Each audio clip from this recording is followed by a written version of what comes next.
Oh, wow! Pero mo siya ikabit na ganyan. Pwede mo sindihan. Ayan, merong... Gusto ko idagdag sa New Year's resolution ko na wag maging burara sa gamit. Mga kapanalig kasi bakal at ang ganda tignan. Ito yung nahanap ko talagang quality, oh. Lakas ng hangin dito, oh. Parang uulan na naman.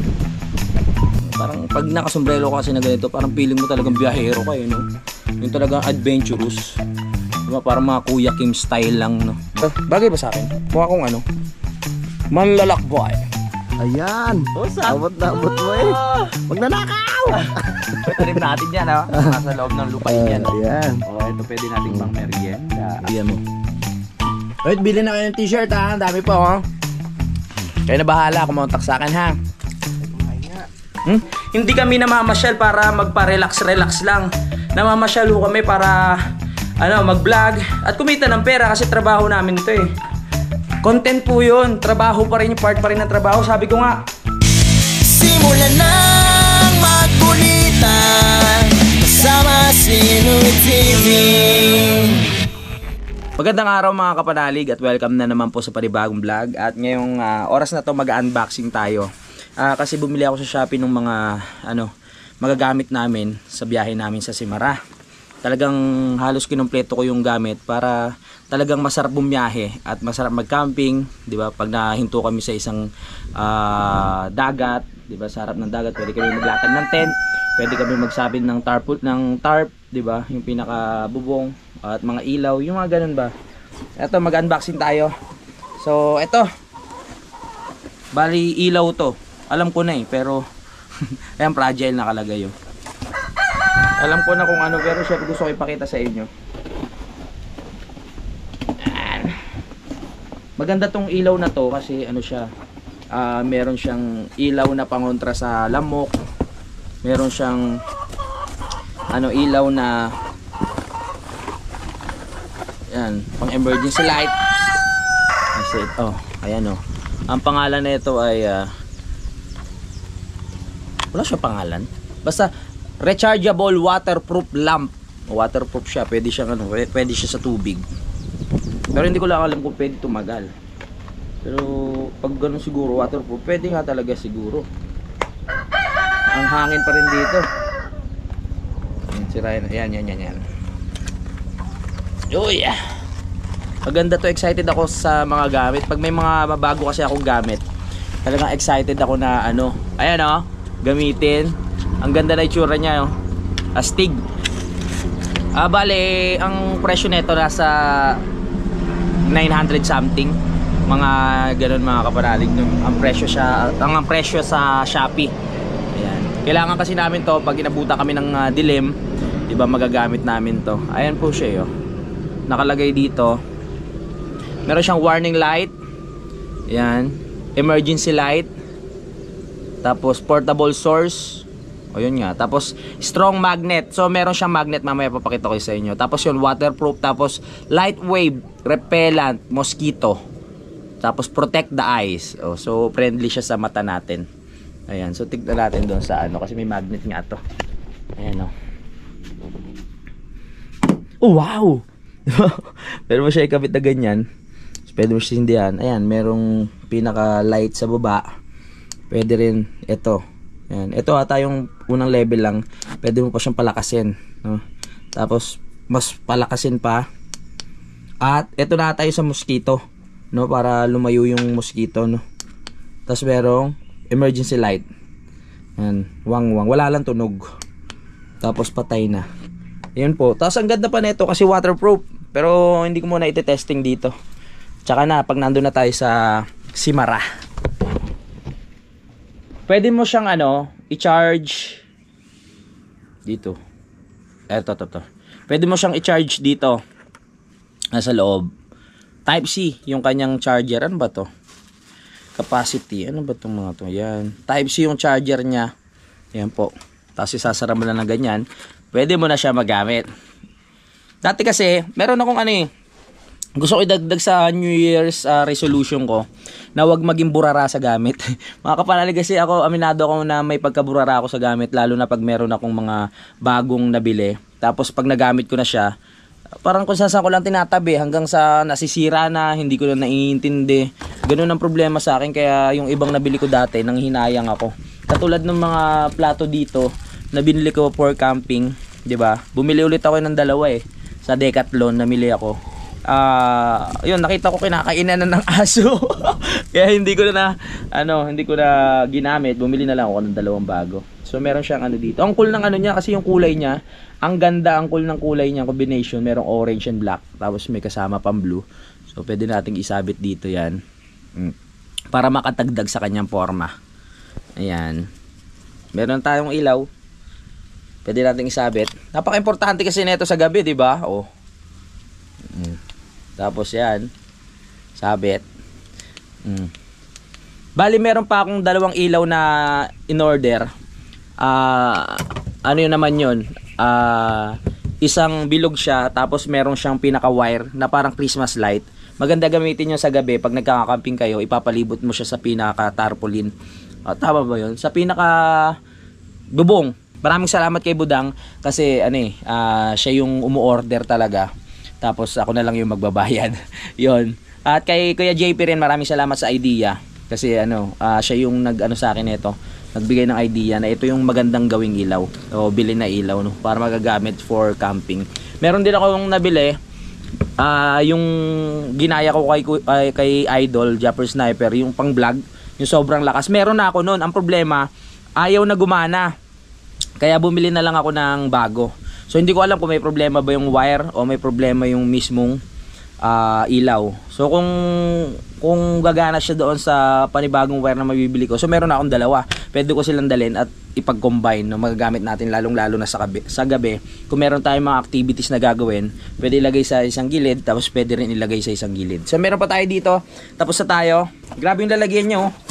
Talagang ingat na ingat. Kasi hindi nga siya pwedeng mabasag, kumbaga fragile nga yun, fragile. At ito sa tingin ko, ito tripod to. Sa tingin ko lang wala kasi nakalagay Ito yung isa sa importante na naisipan kong bilhin. Kasi lalo na dito, 'di ba? Kung kami gumagawa kami, kunyari nagpapala, o kunyari nagtatanim. So minsan solo lang namin yung ginagawa namin. Kailangan meron kang tripod na pagpapatungan kasi hindi naman halos araw-araw meron kang kakasama na pwede mong panghawakan ng camera, paghawakan ng camera kasi may mga ginagawa din sila, 'di ba? Kaya sa tingin ko, ito. Sana tama Sana tama lang, parang iba naman 'tong. Tingnan lang natin.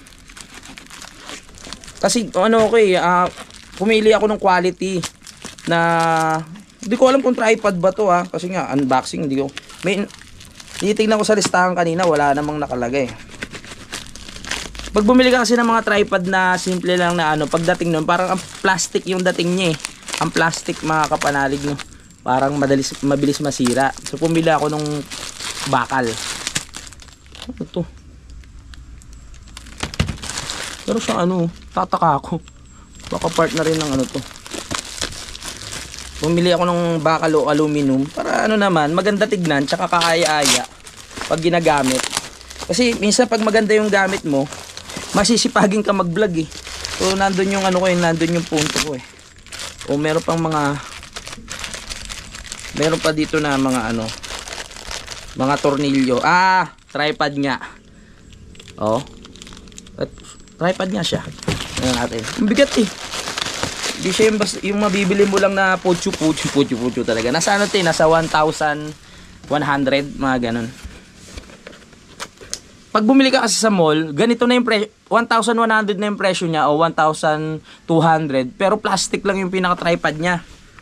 Kasi pag sa mall ka, hindi naman sa ang mahal talaga ng patong nila doon. Pero kung bibili ka sa Shopee, o kaya, ang ganda ng kung bibili ka sa Shopee o sa Lazada, makakapili ka ng mas quality tapos mura pa. Worth it pa sa sa presyo. O, di ba? Bakal at ang ganda tignan.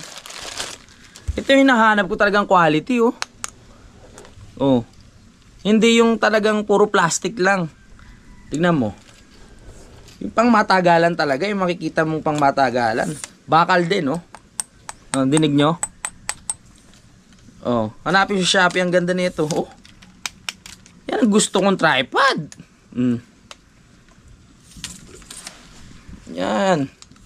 Kumbaga, parang tayong isang production tayo na kailangan magaganda yung gamit natin para talagang swabe na mag-vlog. Ayun, katulad niyan, oh. Ganyan. Ganyan po. Oh, ha? Yan. So, pwede mo na siya itayo. Ang ganda na itsura niya. Oh. Diba? Tingnan niyo po. Oh. Ayan po yung itsura ng ating tripod. Yan. Bakal siya. Magandang klase. Oh. I-assemble pa natin. Siyempre, meron na rin guide. Para alam mo na yung gagawin mo. Minsan kasi ang hirap kasi pag walang guide Masabi dito. Ayun, meron na. Pala ko, puro Chinese Meron naman pala. Assemblein lang natin para magamit na rin natin sa mga susunod na araw. Habang nandito pa kami, pwede na magamit. Hindi ko alam kung para saan to May mga ganun pa. Para saan to?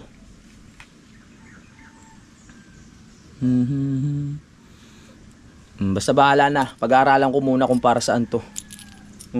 May mga sobra-sobra pa Lakas ng hangin dito. Parang uulan na naman.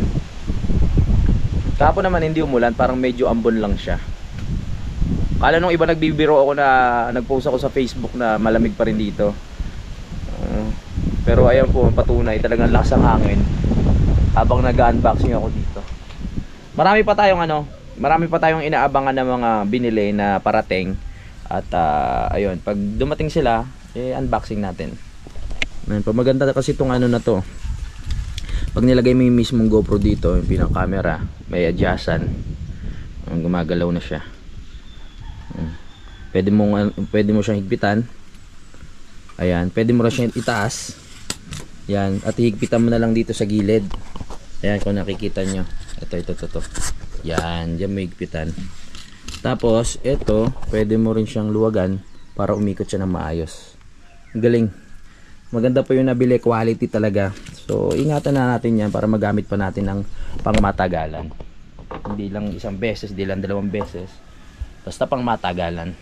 Iligpit ko muna to at in-expect pa natin na may mga iba pang parating. Naghahanap ako ng isang lalagyan na pwede kong pag nandito na ako sa Kampanalig na isang box lang, ilalagay ko lang sila lahat doon na nakasalansan ng maayos para kung kakailanganin sa biyahe, kukunin na lang at nasa good condition pa. Nasaan pa ba yung mga iba kong pang camping? Dali kukunin ko para meron kayong idea kung ano yung mga mga naging gamit na o magiging collection ng pang camping ng mga kunyari mga plato, kalano o kung ano-ano pa. Wait lang. Sa ngayon na nag-uumpisa tayo sa mag-collecta o mag-ipon ng mga gamit sa pambiyahe o pang camping. Ito pa lang yung mga naiipon ko na gamit. Ito binili ko sa Decathlon. Kasama ko si Budang, hindi na lang din ako nag-vlog. Parang pag nakasombrero ka kasi na ganito, parang feeling mo talagang biyahero ka no? Yung talagang adventurous. Diba? Parang mga Kuya Kim style lang, no? Mga Kuya Kim ang peg lang, matanglawin, ganyan. Pero idol ko talaga sa mga ganitong mga biyahe-biyahe. Si Drew, no? Biyahe ni Drew. Kasi ang galing niya magsalita Tapos yung tono ng salita niya, di ba, pag nagbo-voice over. Eto, ang tagal ko na nabili nito. Kaso nga lang, talagang burara lang ako. Kaya ang dami ng gasgas ng baso na to. Pero hindi pa siya ganong gamit. Nagagasgas lang siya kasi kung saan ko lang sulok nakikitang nakalagay ito. Hindi ko inintindi kasi may pagkaburara nga po ako. Tapos ito yung 2 plato. Kabibili ko lang din ito sa Decathlon. Nasa 190 ata to, 170 isa. Ito, 2 plato. May kasama pong yung dati bumili rin akong kutsara. Nakakulay niya. Kaso hindi ko na rin alam kung nasaan na. At ito may kasama pa rin siya nito. Binili ko rin to. Nagamit ko naman to sa biyahe namin sa Mindoro. Na magkaiba lang ng kulay pero pwede na yan. Goods na yan. Ayan. So alam ko 2 din to Hanapin ko pa yung isa. Ito tapos itong isang stainless. Pagkakaalam ko 2 din to Nakita ko na yung isa Pero hindi ko alam kung saan ko na naman na ibaba nung mga nakaraan. Pero maganda to. Kasi pwedeng initan ng tubig. Kasi stainless to. O pwedeng inuman. Meron akong meron akong takore na stainless din. Kaso hindi ko lang alam kung nasaan. Nang itim na kasi yon, kasi ginagamit namin dito pag sa mag-iinit ng tubig sa may kalan, tapos o kaya pag may mga gatong ginagamit din namin. Ganun ako kaburara sa gamit. Kaya sabi ko ngayon, isasama ko sa New Year's resolution ko na iingatan ko na lahat ng gamit na meron ako para magagamit ng maayos sa mga susunod na panahon. Hindi ko alam kung hanggang kailan to. Kailangan na. Tapos meron na akong kalan. Ito yung mga ibabao namin talaga sa Ayan. Alam niyo naman kung paano gamitin to, napakita ko na sa inyo. Lalagyan lang niya siya ng butane. Ayan. Lalagay ko lang sa isang box. Siguro sa loob ng isang taon, halos makukompleto ko rin yung mga gamit. No? So, eto, bago matapos ng taon na to, makukompleto ko na. Siyempre, napakita ko na naman sa inyo yung tent ko. 'Di ba? Tapos may sapin na rin. Siyempre, yung yung aking yan, camping chair. Nakita nyo na naman yan. Mura lang lahat, halos to sa Shopee. Tapos si Kuya, in-order ko rin siya para kung dalawa kaming babiyahe, hindi lang ako yung nakaupo dito sa masarap na upuan, pati siya, no. In-order ko na rin siya. Tapos syempre nakita niyo na rin yung lamesa ko. Importante to. Ayan ang makikita nyo sa mga nagta-travel talaga o kaya mga nagka-camping o kaya pupunta sa beach. Yung mga upuan na ganun, tapos yung mga lamesa na maliliit. Ang sarap sa mata, ang sarap tignan, di ba? Kaya sabi ko bibili rin ako. Inunti-unti ko lang. Kasi Kuya JP mahilig din mag-ipon ng mga gamit pang camping. Marami siyang mga ilaw, mga kutsilyo, at kung ano-ano pa. Kaya nakakatuwa. Kaya ako, nagsisimula na rin ako ngayon mag-ipon ng mga gamit. At syempre yun, dumating na nga yung ating ilaw. Yan. Kasama na siya sa ating collection o gamit para sa camping. Lalagay ko lang siya sa isang box para talagang masaya. Ang sarap kasi tignan pag yung sa isang sa isang lalagyan lang kumpleto yung gamit mo.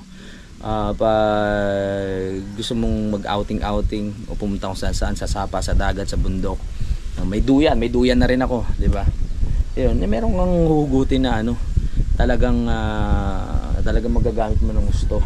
At ito yung binigay sa akin ni Budang, yung nakuha ko kanina. Bagay na bagay dito sa pormahan, 'di ba? Kulay green pa. Kaya magagamit ko na rin to, lagayan ng tubig. Isa sa mga mahalagang gamit, no, lagayan ng tubig. Yan. Yan pa lang po ang aking Yan pa lang ang aking naiipon. Pero magugulat kayo pag nagtagal, puno na yan. Sa dami, may mga bago pa, may mga parating pa po, no. Ngayon yung takip niya. Ano pa ba yung mga in-order ko? 2 ilaw pa yung hindi dumadating. Tapos yung pinaka niya, parang tolda o tarp kung tawagin. Yun lang naman. Tapos wala na. Tapos yung yung isang set na patong-patong siya, pero pag binuksan mo merong lutuan, tapos merong kaya hindi ko na hinahanap yung stainless Kasi meron akong binili na may kasama ng takore, no, na maliit sa isang set na po. Nandun na yung may mga kutsara na doon, parang may sandok, tapos may mga basta makikita nyo rin po yung pag dumating na. Yan, di ba? Bagay ba sa akin? Mukha kong manlalakboy. Pagkatapos ko sa inyo ipakita yung mga gamit ko, mga kapanalig, no, sa biyahe. Si Utol namimitas ng papaya kaso hindi niya raw abot. Kaya sabi ko ako na lang, at naisipan kong i-vlog yung pagkuha kasi ang dami, no. Mahirap yung pandak Alin ba dito, Tol? Yan, isa na yan. Yung dilaw? Yung dilaw na. Ayan. Abot mo Magnanakaw! Tanim natin yan, nasa loob ng lupain yan, no. Yan. Ito pwede nating pang merienda. Papaya. Tama.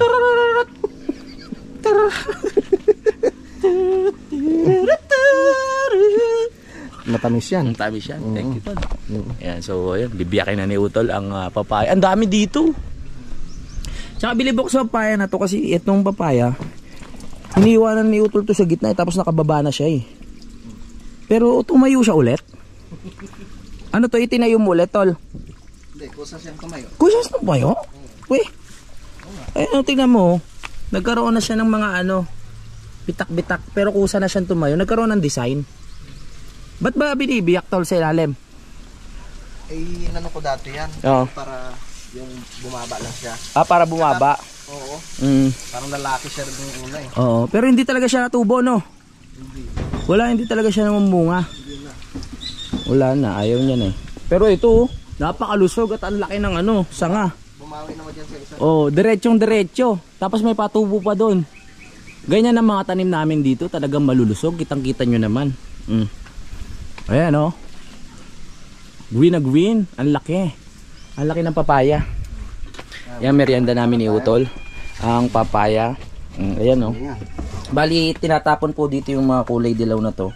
Yung buto yung iniiwan para kainin. Masustansya yan. Masustansya. Ano natin ha. So, para po sa lahat ng mahilig sa prutas, ito po. Para sa inyo, ipapakita ko sa inyo ang sariwang papaya galing sa puno. Tama. Mm. Kinakain pati yung buto niya. Wag mapakla. Tara, dito tayo. Ang tamuis.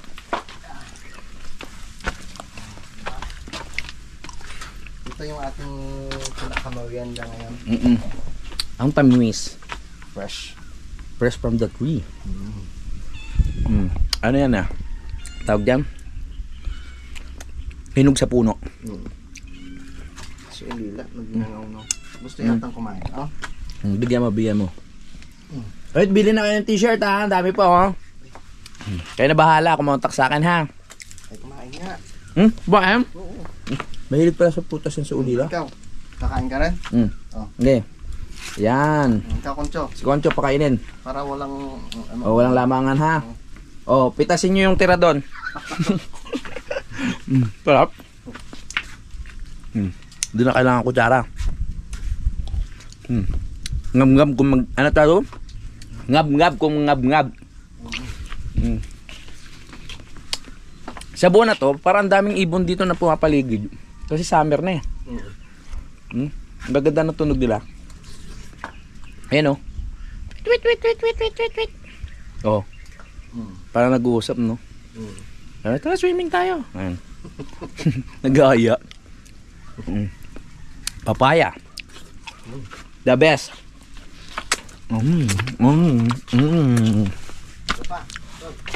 Mamaya naman. Ang sarap. The best talagang province. Magtanim ka lang, meron kang kakainin. Hindi ka masisiro. Basta sipagan mo lang. Dahil sa probinsya, pag ikaw tinamad magtanim, wala kang aanihin. Akala nyo tapos na ha? Eto pa.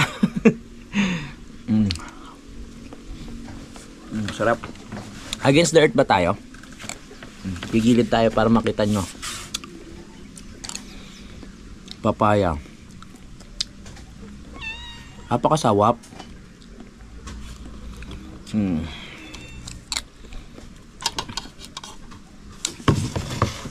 Pwede pa pang tinola to, yung mga hinog.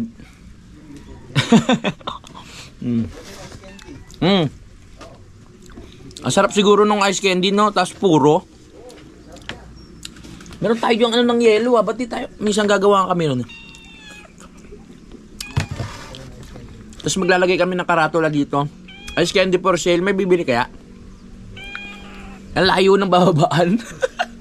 Patinda natin kay Ate Josephine. Pwede, ano? Tataal. Sarap. Kaon. Sarap oh.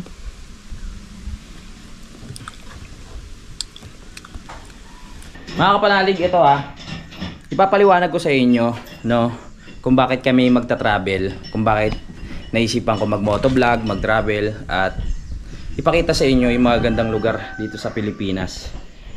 Ginagawa ko ito mga kapanalig kasi ayoko may stuck dito yung content namin. At gusto ko po kayong bigyan ng mas maganda pang mga vlog, palabas. Kasi pag dito lang tayo, paikot-ikot lang yung magiging storya ng vlog. Puro bahay lang. Hindi katulad pag bumabiyahe tayo. merong mga bago kayong makikita, mag-enjoy kayo sa biyahe, o marami tayong makikilala ng mga bagong subscriber, marami tayong makakausap. So, kung ang pinoproblema nyo po na bakit hindi ko na lang pambili ng buhangin o semento yung ipapantravel namin. Kasi nga po, sa vlogging, kailangan mo mamuhunan, kailangan mo ng budget, 'di ba? Kailangan mo mamuhunan diyan, kailangan mong bumiyahe, humanap ng magandang spot para mag-vlog, para dumami yung subscriber. 'Di ba? Kung may stock lang tayo dito sa lugar na 'to, dito sa bahay, ilang years na rin kami dito, no? Naghahanap kami ng mga makabagong vlog, 'di ba? So, yung gagastos namin sa biyahe namin, part po talaga yun, trabaho namin yun. Kailangan namin gumastos ng pamasahe, kailangan namin gumastos sa pagkain, kailangan namin gumastos sa kung ano-ano pa, para mas mapaganda po yung vlog, no? Kaya namin ginagawa yung travel, hindi lang dahil nawawala na kami sa focus, paalis-alis kami, hindi na namin iintindi itong bahay, di ba? So, pag kami dito, pagising namin, iisip namin, ano na naman magiging vlog namin dito? Di ba? O, tapos sige, unti-unti natin bibili kami ng buhangin, semento. So araw-araw makikita nyo paghalo na lang ng semento sa amin. Araw-araw makikita nyo paggawa na lang ng bahay. So yung enjoyment ba na gusto ko rin iparating sa iba, na para hindi lang tayo na-i-stuck sa isang content, no? Para dumami rin yung ating kakilala, kumalat din yung kampanalig, at mapasaya ko rin yung ibang tao, no? At makilala nila bilang ako, syempre kasama rin yung team Kapanalig. Ganun po ang dahilan. Hindi ako nawawala sa focus o hindi ko na iniintindi yung bahay. Kaya nga po ako nagwa-vlog para makaipon at mapatayo itong bahay. Hindi kami namamasyal para magpa-relax-relax lang. Namamasyal kami para mag-vlog at kumita ng pera kasi trabaho namin 'to eh. 'Di ba? Tama. Oo. Hindi po kami pupunta lang kung saan-saan sa probinsya para mag-relax, na walang gagawin, mamamasyal ka lang. 'Di ba? Ang sarap kasi sa pakiramdam na nakakalibot ka, napapakita mo sa mga subscriber. Syempre alam ko naman na hindi pare-parehas ng gusto yung mga subscriber yung mga nanonood dito. Yung iba gusto dito lang talaga, yung about sa paggawa ng bahay. Pero syempre, may mga subscriber din tayo na gusto nila ng maiba naman para hindi lang dito umiikot. 'Di ba? Ganun po ang buhay vlogging. Kailangan pumunta ka sa iba-ibang lugar para maiba naman. 'Di ba? Hindi yung paikot-ikot ka lang dito. Para naman tumaas yung views, 'di ba? Para dumami subscriber, tumaas ang views, maganda rin ang kita. O hindi pag maganda ang kita, di mas malaki ang ipon, may papagawa mo ng tuloy-tuloy. Ganun po 'yun, hindi yung sige, dito lang dapat kami Ganun. Tapos bibili kami ng konting semento yung 10,000 na iba-budget namin sa biyahe namin, ipambibili namin ng kunyari semento yon, buhangin Tapos gagawa na naman kami dito. Yun na naman ang makikita ng mga subscriber. Kumbaga, ang bawat bagay, may oras po 'yan para matapos. At linawin ko lang, hindi po kami namamasyalo, hindi po kami bumabiyahe ng sa wala lang para magpasarap o para magpahinga. Content po yun. Trabaho pa rin, part pa rin ng trabaho. Sabi ko nga, ako o kami, nasa bakasyon na, pero nagtatrabaho pa rin kami. Di ba? Ang hirap ng sitwasyon natin, di ba? O, pag yung mga nasa opisina, magbabakasyon yan.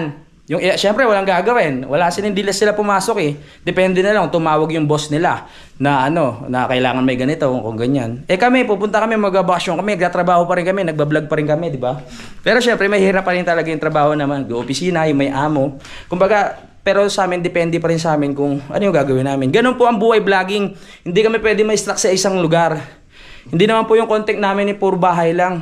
Alam nyo naman po simula nung una, kami puro palayas-layas kami, no? Sana malinaw po sa inyo yun, di ba tol? Sana na-gets nila. Kasi itong pagpagawa ng bahay naman talaga may tamang panahon. May tamang panahon. Kasi sinabi mo na rin naman na kailangan mo nang mag-ipon. Oo. Para sa Oo. Ako hindi rin ako galit, may nabasa lang ako na isang para maipaliwanag ko rin sa kanya na hindi po kami nawawala ng focus sa bahay para matapos agad, di ba? Kasi, dito ikot, tapos yung sasahurin mo, ganun lang din. Gets po ba ako? Hindi katulad na pag lumayo tayo, maraming makakaalam ng content ko, maraming makakaalam ng channel ko. Baka lumago pa yung views. Mas malaki ang kikitain ng vlog. Real talk lang din. Hanap buhay ang vlog, hindi lang po talaga puro pasarap yung pasyal namin. Di ba? Mas makakapag-ipon. Mas makakapag-ipon. Madaming views. Oo. Pag pumunta kasi sa isang lugar, marami kami ikukwento. Pero hindi ko naman sinasabing wala nang ano tong lugar na to. Syempre napakalaking bagay kasi halos isang taon kami nag-vlog dito o 2 taon. Pero 2 taon pero oras na naman ngayon para mag-explore naman tayo. Sana naiintindihan niyo po 'yon, no. Hindi po kami nagpapasarap ulit. Ulitin ko sa pasyal. Trabaho po 'iyon. Trabaho namin gumala, kumbaga. 'Yun na nga po at napaliwanag ko na. At sinagot ko rin yung yung comment na yon para umaba lang din yung vlog ko at para malinawan kayong lahat. So kailangan talaga nating mag-explore para mas makilala at mas lumago, mas mag-grow, 'di ba? Dumami ang kaibigan. Pero ayun, dami ko nang daldal. Magpapaalam muna ako mga kapanalig, no. Maraming salamat po talaga sa lahat ng solid at sa lahat ng sumusubaybay. At ayan po, magkita-kita na po tayo sa next update at sa mga iba pa po naming plano. Mag-enjoy po kayo doon at marami kayong makikita ng magagandang lugar. So hanggang dito lang, maraming salamat mga kapanalig sa support at maraming salamat dahil nakarating kayo dito sa dulo ng aking video. Magkita-kita lang po tayo sa next vlog, sa next update. I love you all mga kapanalig. Lagi tayo lahat mag-iingat. Huwag mag-drive ng laseng, ha?